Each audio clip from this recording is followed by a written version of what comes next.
So I start where I always start, because why change a system that consistently keeps me alive and other people confused? Drop in on my beloved Drogon, because apparently we're doing fantasy roleplay before committing violence. Straight into the car, straight into the slurp truck, get that shield full immediately. Because unlike some people, I like to start fights with full shield. Then I just start grabbing whatever's lying around. I'm not picky, not yet. I just want something in my hands that isn't a disappointment. Which, let's be honest, it generally is in real life. There's a bot here. He obviously needs to be archived before he attracts any attention, wandering around, shooting aimlessly at nothing. Last thing I want is any real player nearby knowing I'm here. So after clearing out the garage area, I then head straight to the portaloo out the back. And no, I'm not worrying about zone, because I know this route. I know where the meds are. I've done this enough times to treat this place like my weekly shop. Milk, bread, slurp barrels, survival. As soon as I land out back, the boss is there. Lovely little jump scare. Didn't ask for that. Heart rate goes up a bit for free. I almost filed a complaint. Anyway, I ignore the drama. Slide down to the dock. I like to go to this dock first, because there's a slurp truck here, and that matters. Because if someone contests me, like right now, someone's just taken a rivalry out on me. I know I've got instant heals close by if things get messy, so I just keep looting, stack up, get comfortable, get ready. At this point, I'm also looking for my rival, watching the minimap, tracking that red zone around them. Because it looks like a real player name. And you think, right, proper fight here if they turn up. Sometimes it looks like a real player and then they turn up and it's not. It's either a bot or someone very new to the game, still figuring out which button to press. So I don't worry about them. I don't rush. I just watch and track them. I let them stay there. Because that red zone on the minimap, that's not pressure, that's information. While they're sitting on the edge of zone, too scared to come into storm, no one else can take a rivalry out on me. So I know I'm safe. So as the storm comes in, instead of panicking and rushing out of storm, I go fishing. And I'm still watching that red circle on the minimap, keeping tabs on my little admirer. I can hear shooting up there. So they've either found some bots or they've located a real human being. Keeps them distracted for a while, keeps me unbothered. So I head towards the gold fishing spot. Because if you're going to ignore the storm, you may as well do it in style and get something worthwhile. I pull out a couple of slurp fish, which is exactly the sort of thing you'd expect, as well as some decent guns. So again, no stress about meds, no stress about storm damage. I'm completely fine. They're still hovering on the edge of zone though, not pushing in, not drifting away. That's when you know, right, you're definitely real. No more, maybe it's a bot, coping mechanism.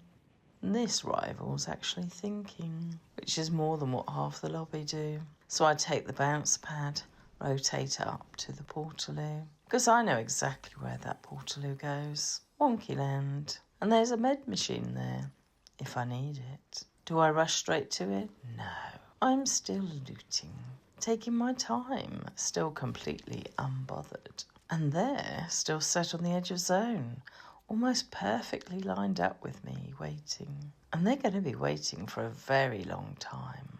Because I'm not walking out of storm straight into them, like some sort of delivery service. What would be the point of that? I'd much rather stay. I'd much rather they follow me along the edge, get distracted, get themselves into trouble, all because they're too focused on where I am and trying to spot me. Which, by the way, is exactly what happens to them later on. So I come through the portaloo to Wonky Land, and like always, slurp barrel's still sitting there, untouched.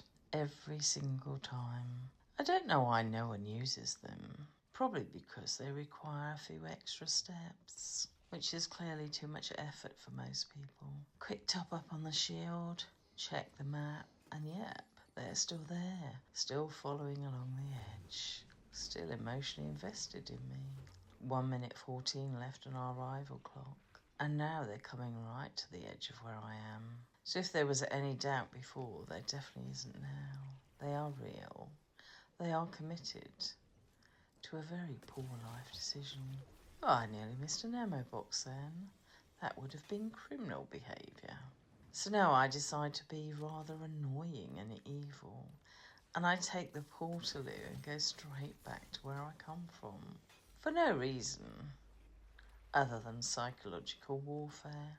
I like playing mind games, because they're sat on the edge of storm, watching, waiting, trying to figure out what I'm doing.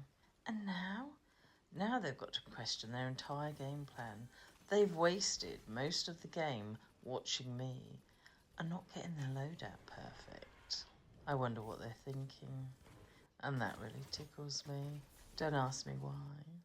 Probably because I'm a bit unhinged when it comes to psychological warfare. My rival, long gone. Probably because they had a crap loadout. And this is where I get even more careful. Still skirting the edge of zone, because that's where I feel safest. Also because I've spent the entire match avoiding people, and I'd like that, not to have been a complete waste of time. No one should be coming out of storm behind me.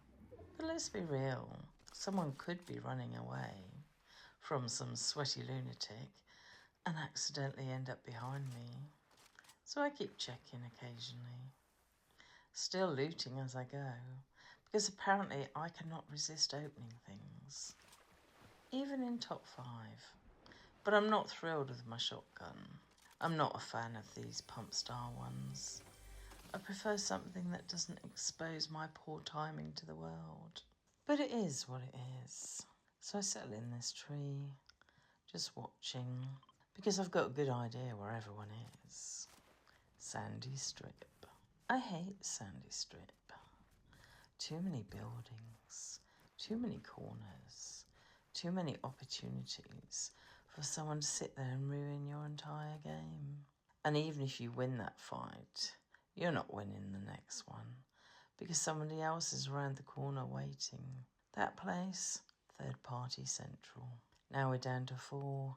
Georgie's taken someone out, so things are moving now. I keep working the edge, checking behind me. Nothing. I use the terrain to stay low and stay hidden. Then I spot somebody up on the flat rock, jumping around like they're in a highlight reel. They start shooting at someone else, so now I know where 2 of them are. Then I hear footsteps under me, and I'm thinking, thank God my crown didn't ping just now. Zone pools, and of course, it's as far away as possible. I watch a player crossing the road. I could take shots at them, but that gives away my position, and I'm not announcing myself to the one on height. No, that's not happening. So I wait. Then I have to move. Storm forces me. The other guys are close. Fists out, straight to low ground, avoiding the one on height. That's the priority. I know the caravan players, somewhere nearby to my left possibly, so I'm moving carefully, and of course I get spotted. Height's taking shots at me, so I fist again, moving fast, try to disappear before they track me. They manage to keep eyes on me, but then get distracted by someone else shooting. That was perfect. That's all I needed. Then someone comes up my zip line. And I'm not fighting that. Not yet. If I fight right now, I don't get time to reset. And the other 2 will be on me instantly. So I leave and let them fight each other. I just want position. And trying to get up on this ledge, I feel like somebody smeared a will all over it. Eventually I get where I want. My back's covered. And my next move will be the car ramp above me. Quick map check. Always checking. I'm in a really good position with the zone behind me. The next zone is ahead of me, so anybody moving should come down over the top of me. Then I spot him, running ahead with hope. He crouches and goes invisible. Well, he thinks he's invisible. He's not. I can see him perfectly well. And at this point, in this outfit, I'm not exactly subtle either. So I take the shot. I don't really have a choice. He panics and someone else shoots him too. He goes down. I push forward with pink dashes while the opportunity's there. And now it's all unfolding between the last two players. I fist up again, trying to take height, but miss the ramp. Then I spot the last player on the ramp. And this is it, a 50-50. I have no choice. I have to jump up on the ramp. First shotgun shot misses. Suddenly I remember how to play the game and switch to the combat. That doesn't miss. Third shotgun shot sedates them. And somehow, after spending most of the match shopping in the storm, I've won using a shotgun I don't even like.